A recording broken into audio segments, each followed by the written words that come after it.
Baiklah, ini adalah pertemuan kita yang ke-20 dalam semester ini. Nah, kita akan membahas mengenai pertumbuhan eksponensial. Oke, kita mulai saja. Nah, misalkan YT ini menyatakan jumlah populasi suatu spesies pada saat T.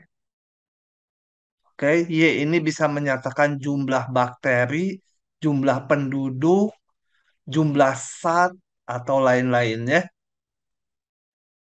Nah, salah satu model pertumbuhan menyatakan laju pertumbuhan populasi sebanding dengan jumlah populasi saat itu. Nah, yang dimaksud laju pertumbuhan adalah perubahan jumlah populasi terhadap waktu. Jadi dia rumusnya adalah DY/DT ya, perubahan jumlah populasi terhadap waktu. Jadi kalau istilahnya laju, tanjakan, gradien, kemiringan itu sama aja, yaitu turunannya. Nah, kata sebanding ini artinya dia sama dengan konstanta kali embel-embel ini yang ada di belakangnya. Jadi kalau sebanding dengan jumlah populasi saat itu artinya dia sama dengan konstanta, ini Kak, konstanta kali jumlah populasi saat itu adalah Y ya. Oke, ini salah satu model pertumbuhan.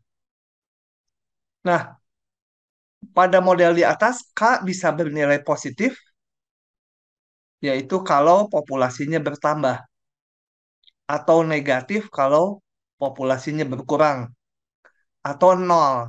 Kalau nol berarti jumlah populasinya tetap.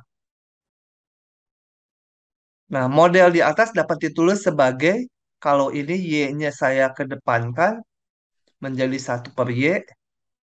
Nah, ini adalah DY/DT dibagi Y. Jadi, laju pertumbuhan dibagi jumlah populasinya.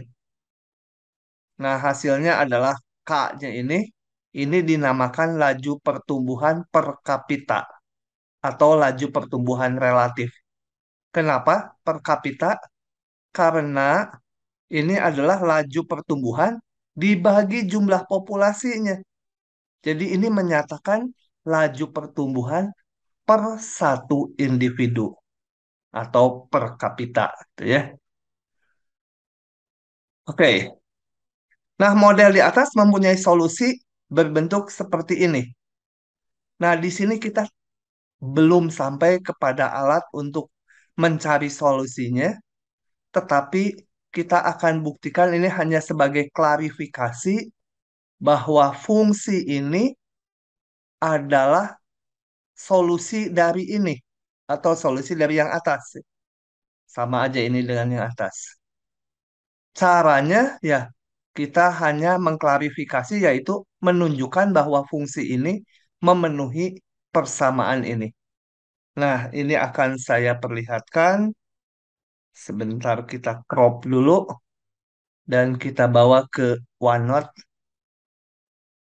Ini saya crop, kita buka OneNote-nya. Oke, coba saya akan tunjukkan ya. Dan jadi kalau mau menunjukkan bahwa fungsi ini memenuhi persamaan ini, ya kita hitung ini ruas kirinya. Si Y ini dihitung DY/DT-nya, betul nggak sama dengan KY? Kita akan periksa, coba. Di sini saya dapat Y sama dengan E pangkat KT. Dengan demikian DY/DT kita gunakan aturan rantai E pangkat turunannya adalah tetap kali turunan yang atas ini ya. Turunan terhadap T. Jadi K. Sorry, ada sedikit kesalahan. Jadi Untuk menunjukkan bahwa fungsi ini memenuhi persamaan ini, maka kita tinggal menurunkan fungsi ini, menghitung dy/dt-nya, dan kita periksa apakah benar sama dengan ruas kanan ini. Jadi berangkat dari Y sama dengan C E pangkat KT, saya hitung dy dt konstanta tetap ya. E pangkat KT turunannya adalah tetap kali turunan yang di atasnya ini ya, kali K. Sama dengan, saya susun menjadi K kali C E pangkat KT. Nah, ini saya bisa tulis sebagai si Y-nya sendiri ya. Kan ini tadi Y-nya ini. Jadi sama dengan KY. Nah, bila kita tulis ulang, ujung-ujungnya DY dt sama dengan KY. Jadi fungsi Y sama dengan C E pangkat KT ini memenuhi hubungan ini.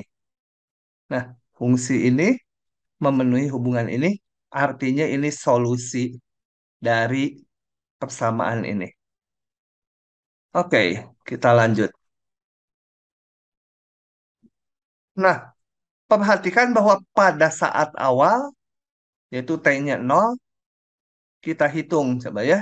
Y0, Y pada saat T-nya 0, Y0 sama dengan C E pangkat K kali 0. Jadi K kali 0 ya E pangkat 0. E pangkat 01, jadi Y0 ini sama dengan C. Dengan demikian, persamaan semula, ini model pertumbuhan eksponensial ini, mempunyai solusi ini. Jadi C-nya ini pasti apa jumlah populasi awal.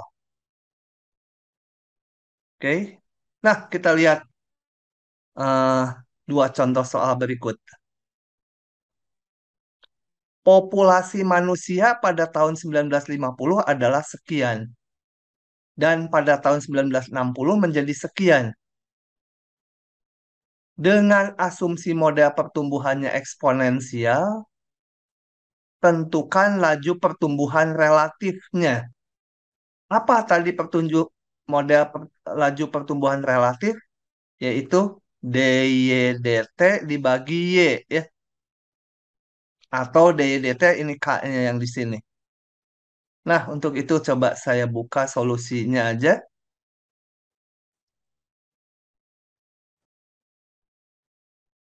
Oke. Nah, untuk itu saya notasikan pada soal ini. Coba lihat kembali soalnya. Populasi manusia. Jadi ada populasi. Saya nyatakan populasinya sebagai dalam variabel P dan waktunya dalam T. Jadi di sini saya buat ini.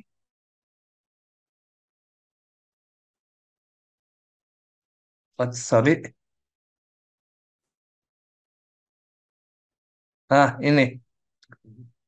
Misalkan T dan P adalah waktu dalam tahun dan jumlah populasi dalam juta. Kita kita ambil ketetapan tahun 1950 yaitu awal pengamatan sebagai T sama dengan 0. Coba kita lihat tadi ya. Ini awal pengamatannya dianggap ini T sama dengan 0. Yaitu pada saat T-nya sama dengan 0, populasinya sekian. Jadi saya punya hubungan sebagai berikut. P0 sekian juta orang. Kemudian di soal diketahui lagi tahun 1960 sekian juta. Kalau ini T0 berarti ini T10 ya, 10 tahun kemudian. Nah, jadi populasinya pada tahun ke-10 ini. Nah, di sini kita asumsikan model pertumbuhannya eksponensial. Jadi artinya apa? DP DT sama dengan K kali P gitu ya. Ini solusinya adalah P sama dengan P0 kali E pangkat KT. Dengan memperhatikan ini tadi rumus ini. Nah, ini DY DT sama dengan KY, solusinya adalah ini. Di soal kita DP DT sama dengan KP, ya solusinya P sama dengan P0 E pangkat KT. Ya, ini P0-nya sekian, saya masukkan. Nah, yang ditanya di soalnya adalah apa tadi? Yang ditanya di soalnya adalah tentukan laju pertumbuhan relatifnya. Artinya nilai K-nya berapa gitu ya.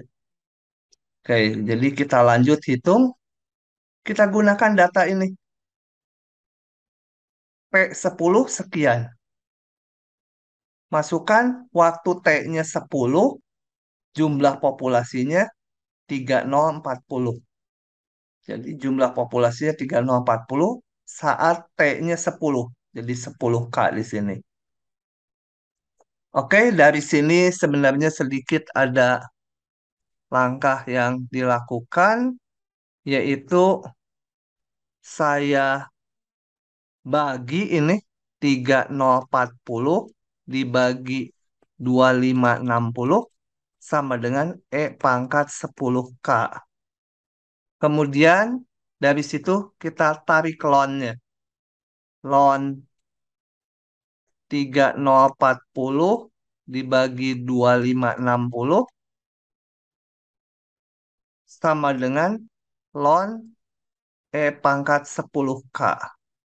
Sedangkan ini satu langkah lagi, 3040 dibagi 2560 sama dengan ini pangkat bisa ke depan 10K kali ln E. Ln E kita ketahui nilainya 1. Jadi dari sini K-nya adalah didapat K-nya ln ini dibagi 10. Dan kalau dihitung oleh kalkulator, kira-kira angkanya sebesar ini. Oke, ini adalah laju pertumbuhan relatifnya. Kita lihat pertanyaan berikutnya. Perkirakan jumlah populasi pada tahun sekian. Nah, kita tulis dulu jumlah populasi setiap saat. Dari sini K-nya udah dapat, saya masukkan ke sini. Jadi laju pertumbuhan, sorry, ini jawab dulu laju pertumbuhan relatifnya yaitu K. K-nya sekian atau dalam persentase ya dikalikan 100, jadi 1,7% per tahun. Nah, berikutnya populasi pada tahun 1993 adalah tadi tahun 50 sebagai tahun ke-0, tahun 93 adalah tahun ke-43. Ya, kita tinggal hitung dari sini. Waktu T-nya 43. Masukkan ke sini 2560 pangkat. Tadi K-nya udah didapat sekian. K kali T-nya 43. Ini kali ya. Nah, ini harus dihitung kalkulator, didapat kira-kira sekian. Oke, pertanyaan berikutnya. Berapa laju pertumbuhannya pada tahun 1993? Nah, ingat modelnya tadi adalah model pertumbuhannya DP DT sama dengan K kali P. Pada tahun 19 berapa tadi soalnya? 1993. 1993 berarti tadi T-nya 43 ya. Jadi saya harus ngitung laju pertumbuhan pada saat T-nya 43 DP/DT, sorry mungkin lebih tepat nulisnya DP/DT saat T-nya 43 sama dengan K kali populasi pada tahun ke-43. Nah, kita K-nya udah punya, P saat 43 udah dihitung, maka ini laju pertumbuhan populasi pada tahun ke-43 tinggal ngitung ini aja. Jadi ini DPDT pada tahun ke-43 sama K kali jumlah populasi tahun ke-43. Oke ya, itu ya yang tadi ini. K kali P43. Ya, tinggal kita hitung. Ini K-nya udah didapat tadi ini. Kemudian P43 udah didapat. Dikalikan didapat 92 juta per tahun. Itu ya laju pertumbuhannya. Pertanyaan berikutnya.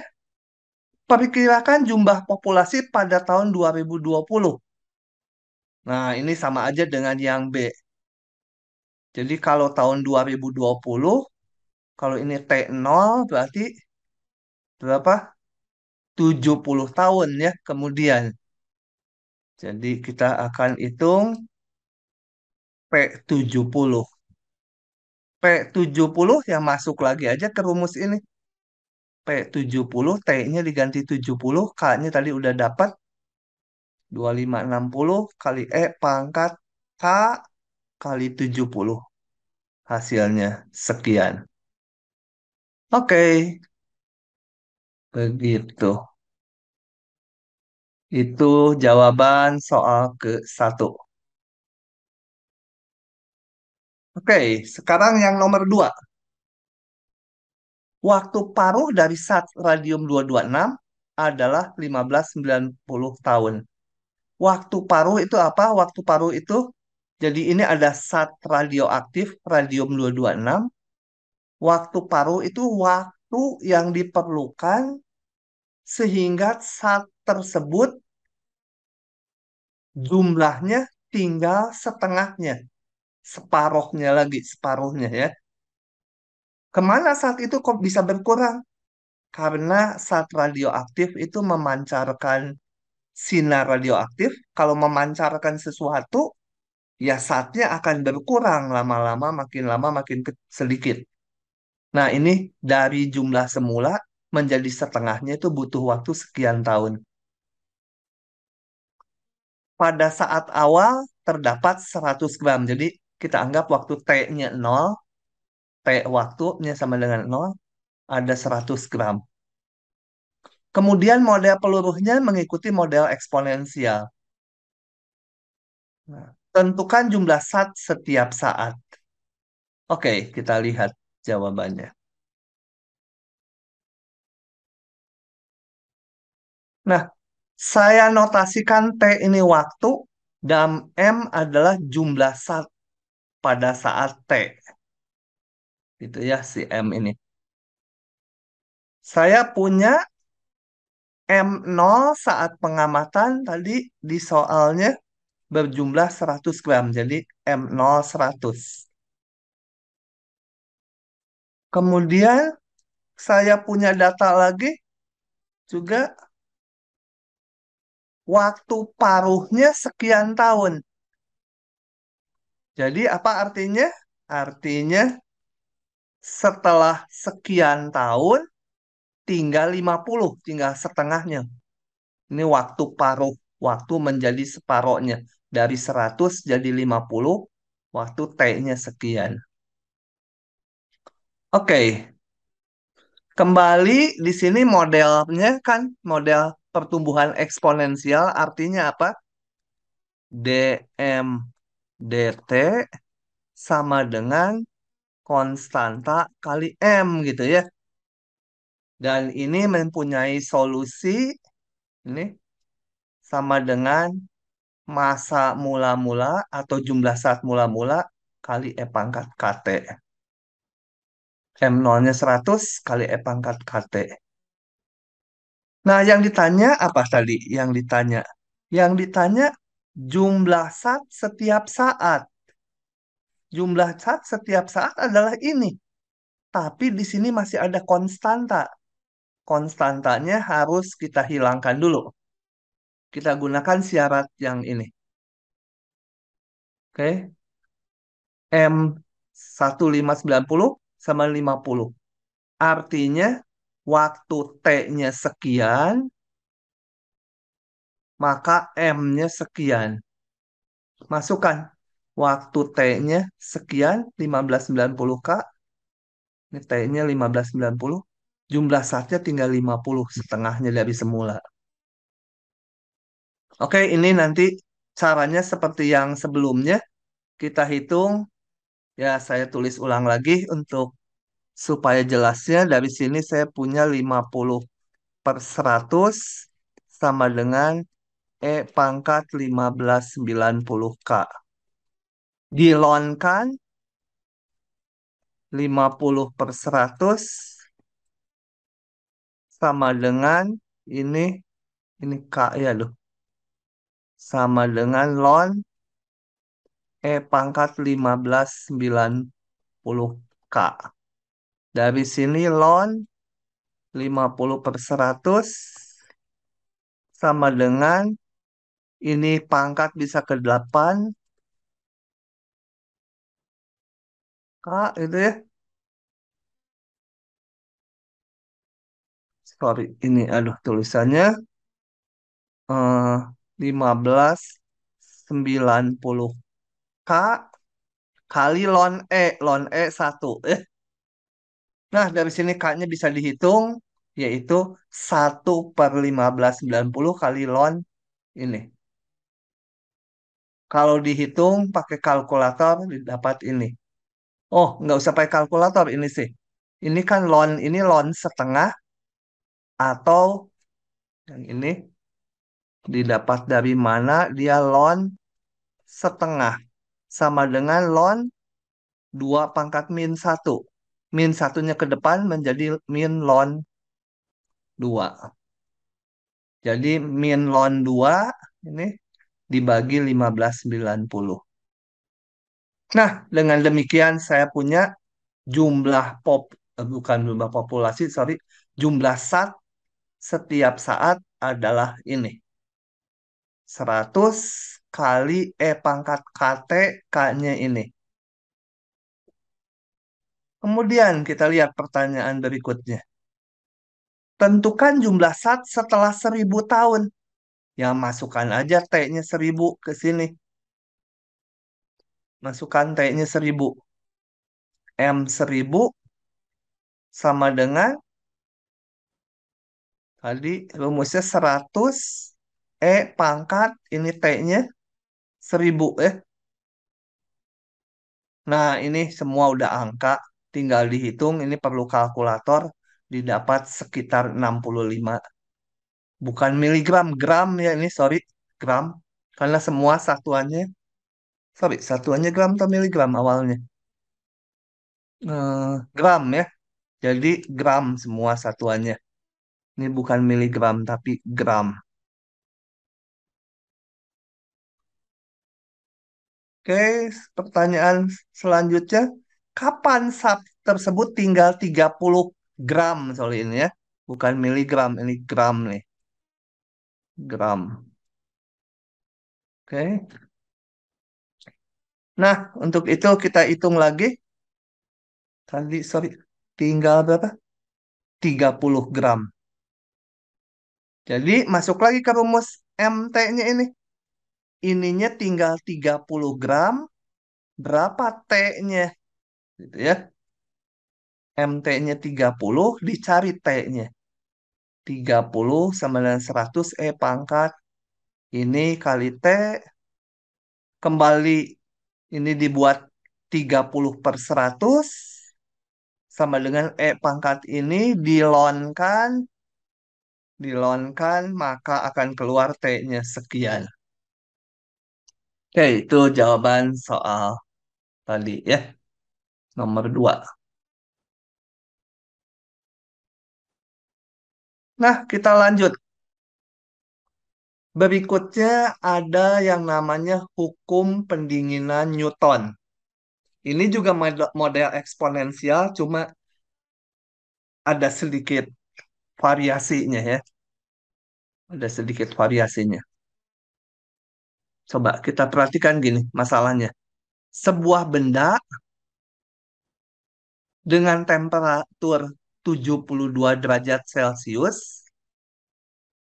eh, benda ini misalkan bisa aja apa,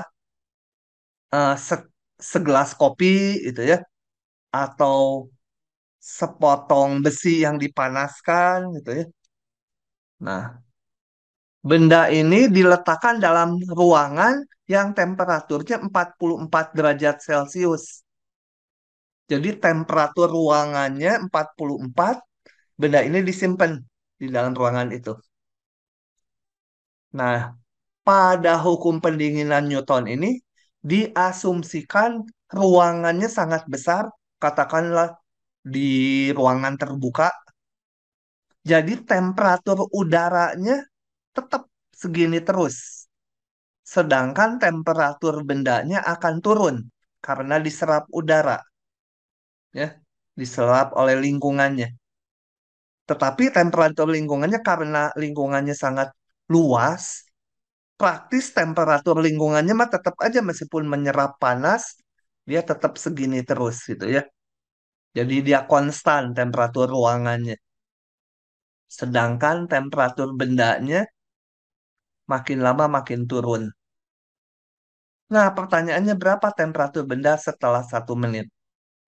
Nah, ini didasarkan hukum pendinginan Newton sebagai berikut. Ini hukum Newton yang kita terima aja dari fisika ya aturannya ini. Yaitu menyatakan laju perubahan temperatur benda.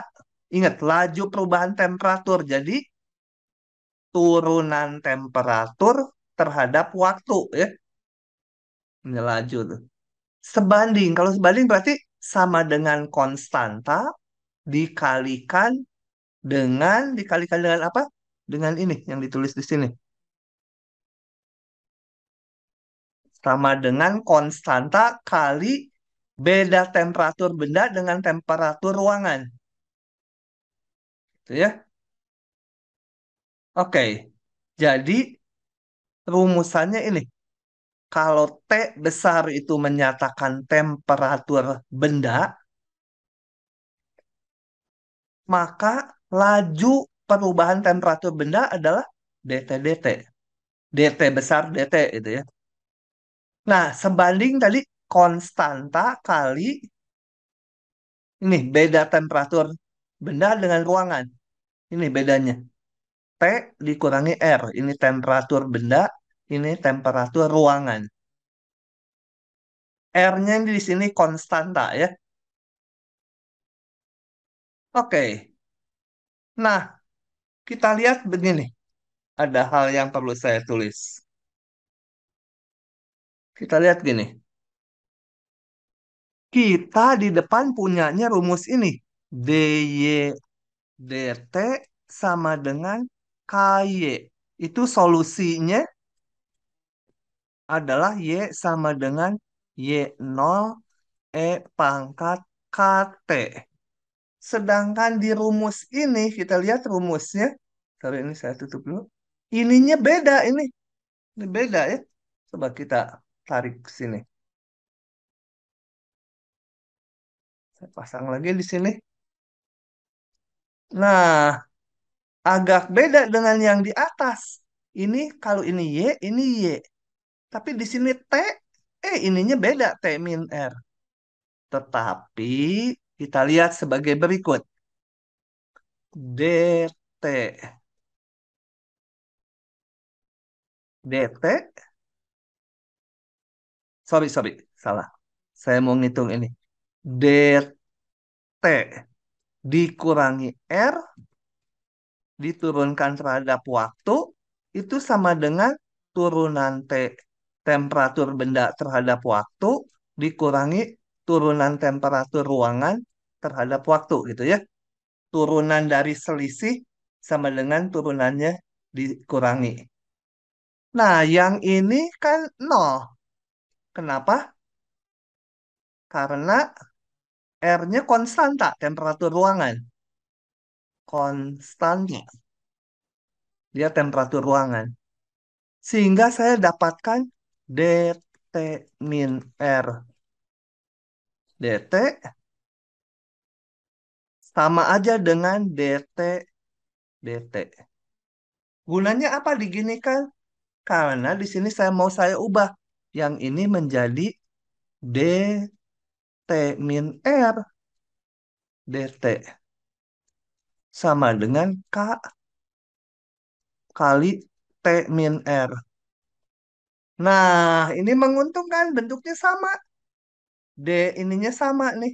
Mirip rumus yang awal. Oke, saya balik ke slide-nya ya. Jadi ini hubungannya ini. Kenapa ini berlaku? Karena ini hitungannya. Oke, jadi saya punya, sorry ini kurang kurungnya. Terus ada kurungnya. Itu ya, ada salah di situ. Saya tandai dulu. Nih, sorry bukan satu ini kurung. Nah, jadi saya punya DT min R DT sama KT min R.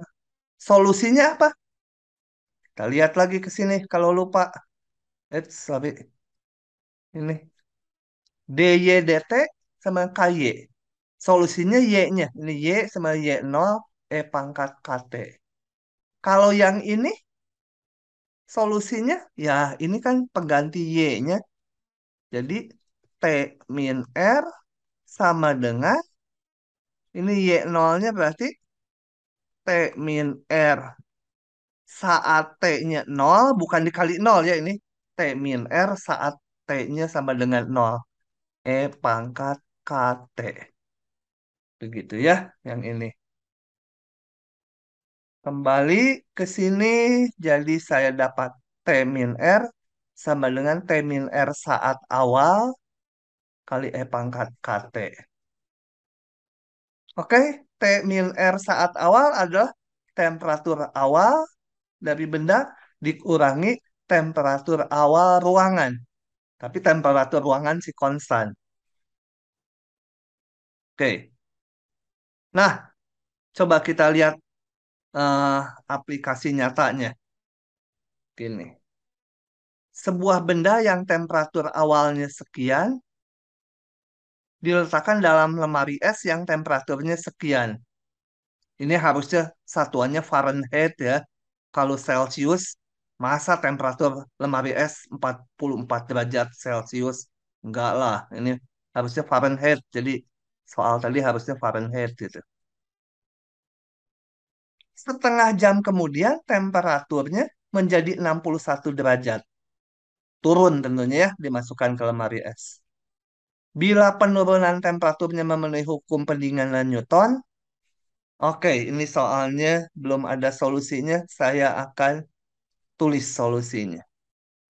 Sebenarnya mengulang kembali apa yang dijelaskan di sini. Saya akan ulang untuk mendapatkan solusinya.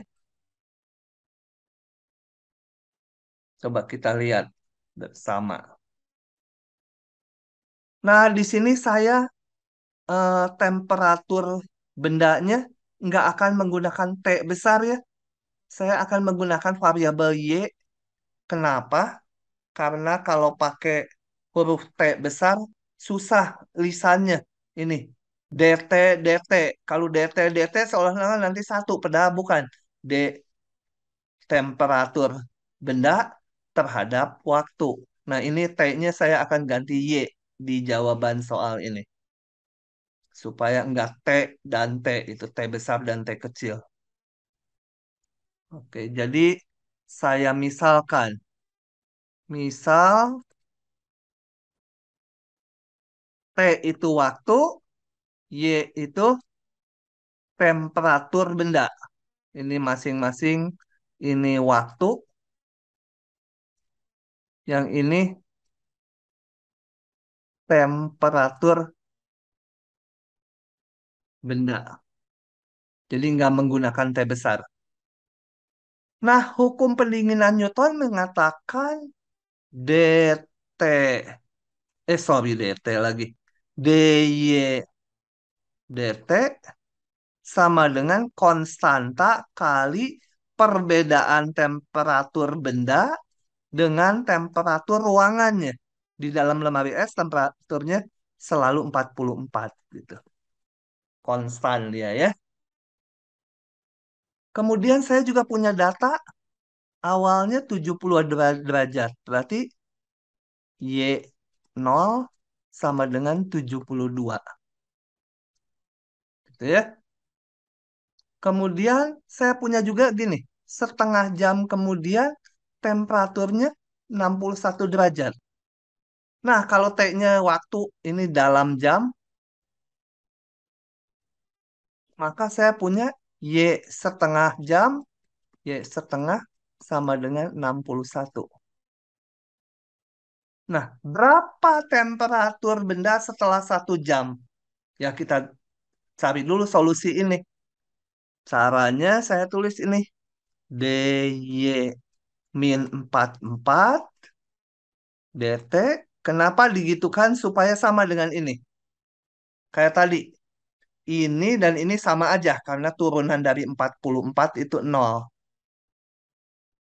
Sama dengan ini menjadi apa? K kali Y min 44.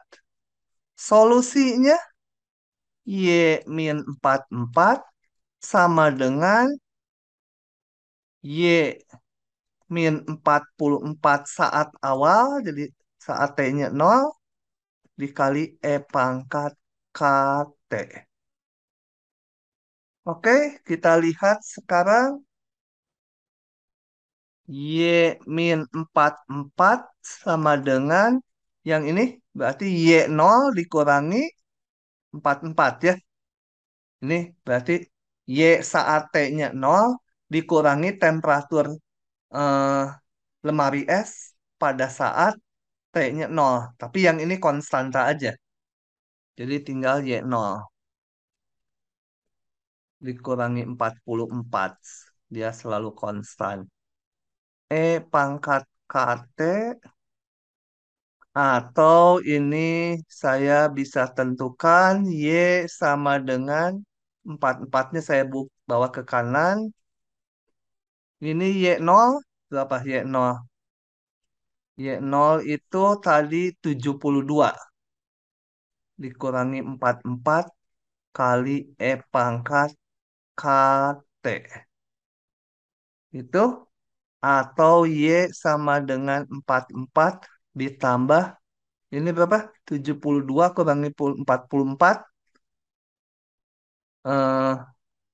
30 eh sorry 12 kurangi 4 8 28 ya. 28 E pangkat KT. Betul nggak? 28 tambah 44 60 72 ya. Nah, belum selesai karena K-nya belum tahu. Padahal ditanya, apa tanyanya? Temperatur benda setelah 1 jam. Berarti harus ngitung Y1. Y1, kalau ini YT sembarang nih ya. Y1 nanti nggak keluar angka karena ada K-nya. Cari dulu K-nya. Dari mana dapat K-nya? Dari sini. Ya, K-nya. Nah, kita hitung K-nya. Y setengah jam sama dengan 61. Jadi saat T-nya setengah, nih, saatnya T-nya setengah, Y-nya 61. 61 sama dengan 44 ditambah 28 E pangkat K kali setengah. Oke? Jadi dari sini saya lanjutkan hitung. 61 dikurangi 44 tinggal 17 ya. 17 sama dengan 28 E pangkat setengah K. Dari sini saya lanjut hitung lagi. E pangkat setengah K sama dengan 17/28. Gitu. Jadi dilonkan setengah K sama dengan ln 17/28. Kalau nggak salah ngitung ya. Betul ya? 44, 17. Eh, jadi K-nya sama dengan 2 ln 17/28. Nah, dengan demikian saya punya Y-nya setiap saat YT sama dengan kembali ke mana sini? Sama dengan 44 ditambah 28 pangkat ini 2 ln 17/28 kali T ya. Ini tadi K-nya.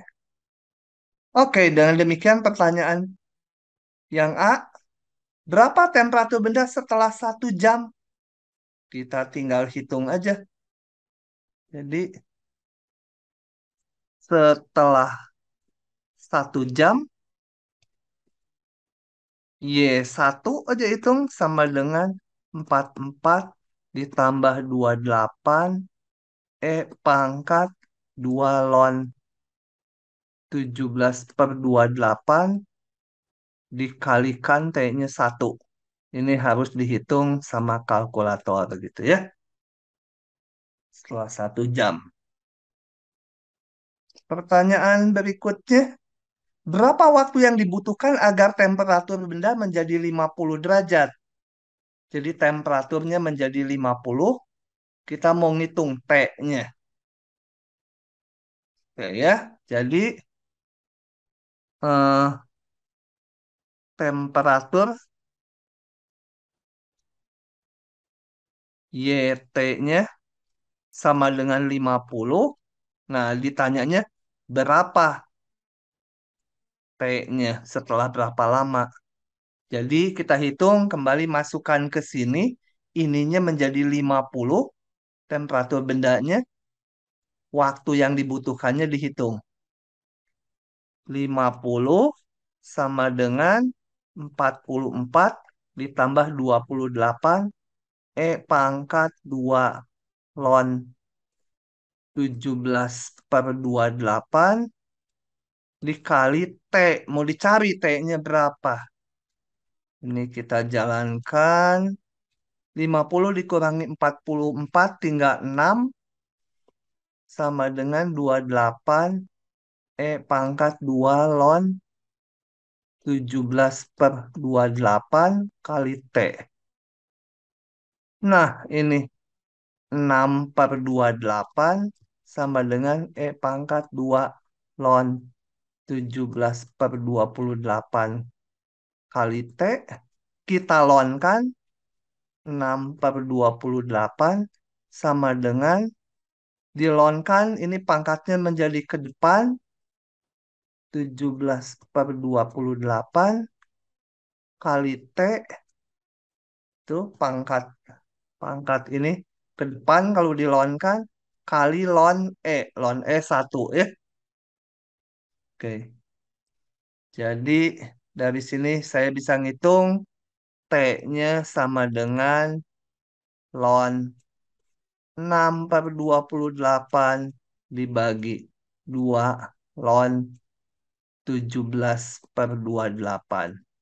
Harus dihitung kalkulator ya. Oke, itu yang pertanyaan yang B. Nah, untuk jangka waktu panjang berapa temperatur benda? Kembali kita lihat. Saya salin dulu ini supaya kelihatan di bawah. Set. Salah. Kurang gede. Coba ya. Daripada nulis ulang, enak disalin aja. Oh, susah. Begini aja salinnya. Ini tadi solusinya kita lasso saja di sini. Saya mau tulis ulang di sini. Ini tadi temperatur benda setiap saat. Nah, pertanyaan yang terakhir tadi apa? Untuk jangka waktu yang panjang, berapa temperatur benda? Kita lihat. Jangka waktu panjang itu maksudnya T-nya mendekati tak hingga. Bayangkan jadi. T-nya mendekati tak hingga, YT-nya berapa gitu. Kita lihat.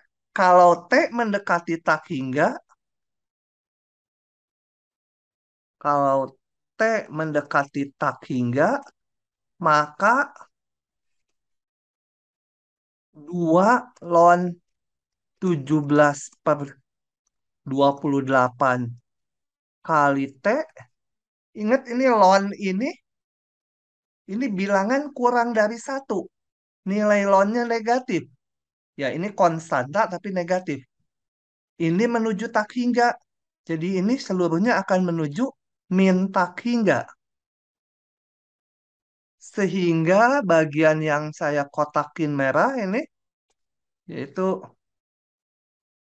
E pangkat 2 ln 17 per 28 kali T. Ini menuju ke, ya kan? Ini menuju min tak hingga.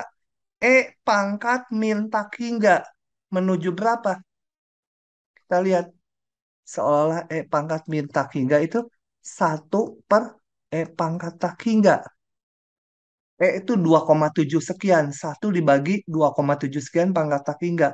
Dia akan menuju ke 0.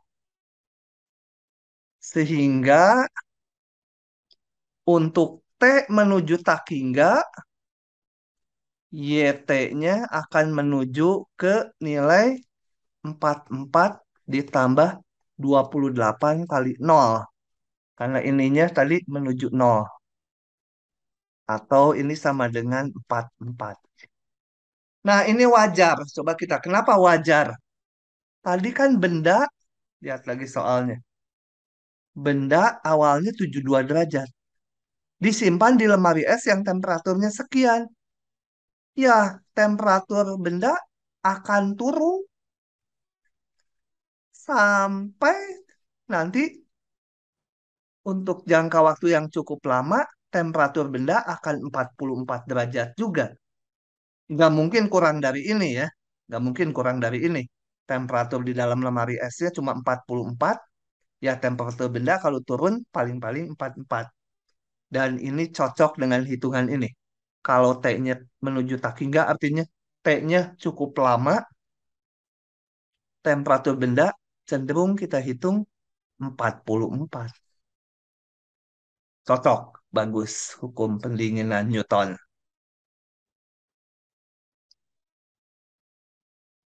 Sebentar ya. Oke.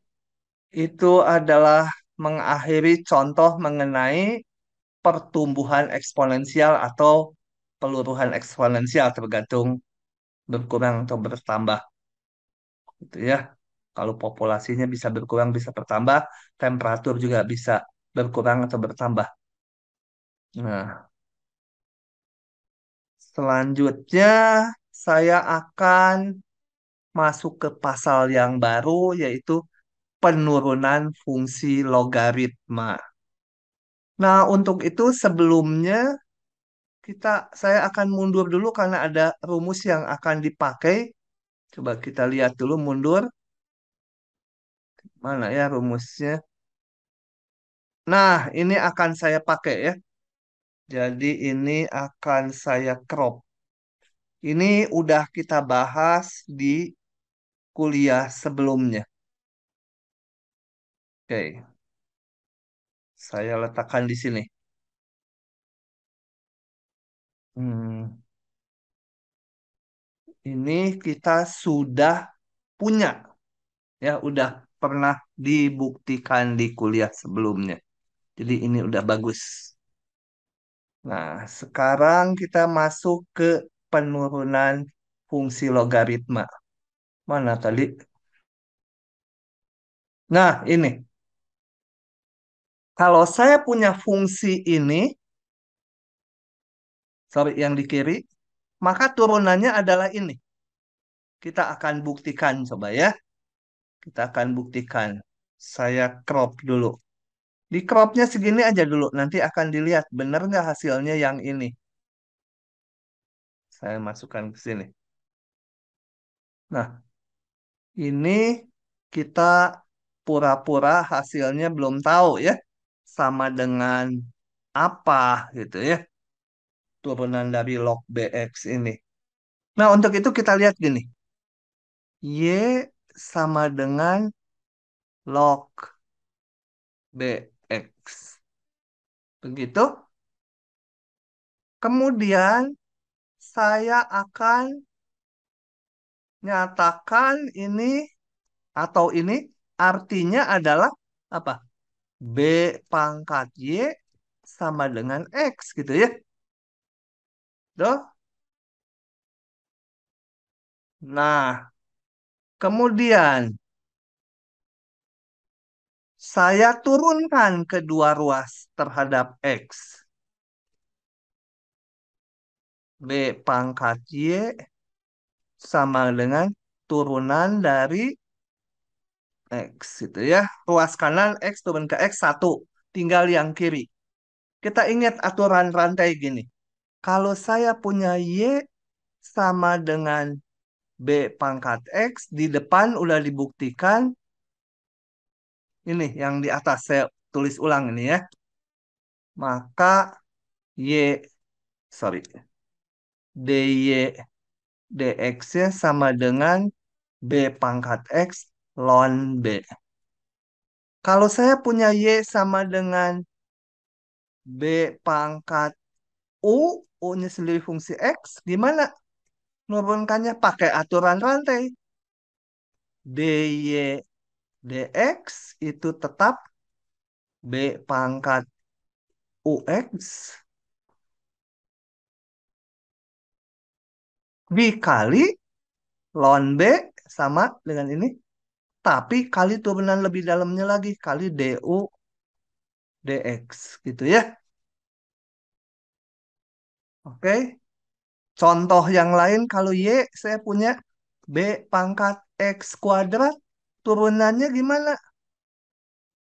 Nah, DY DX sama dengan tetap kali ln B kali turunan itu 2X.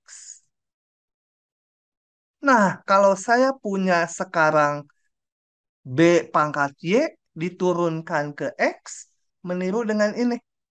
Maka turunannya adalah B pangkat Y kali ln B dikali turunan si Y-nya. DY DX gitu ya. Sama dengan ruas kanan si satu. Sehingga saya dapatkan DY DX sama dengan apa ini? Satu per B pangkat Y ln B. Lanjut lagi sedikit. DY DX sama dengan satu per B pangkat Y. Kita lihat di soal pertama. B pangkat Y itu sama dengan X. Jadi ini B pangkat Y saya ganti X ln B. Nah, dari sini saya punya rumus. Kalau saya punya Y-nya sama dengan ini, turunannya adalah ini. Turunan log B dari X adalah satu per X ln B. Jadilah rumus yang ini ya. Oke. Nah, khususnya kalau saya mau menurunkan ini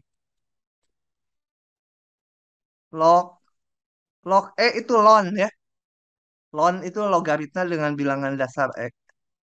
Maka mengikuti rumus yang ini hasilnya adalah satu per X ln E. Ini sendiri saya bisa tulis sebagai log E itu ln. Ln X turunannya adalah satu per ln E satu. Nah, jadi turunan ln X adalah 1/X. Oke, kuliah kita sampai di situ dulu. Nanti berikutnya kita bahas soal-soalnya. Terima kasih.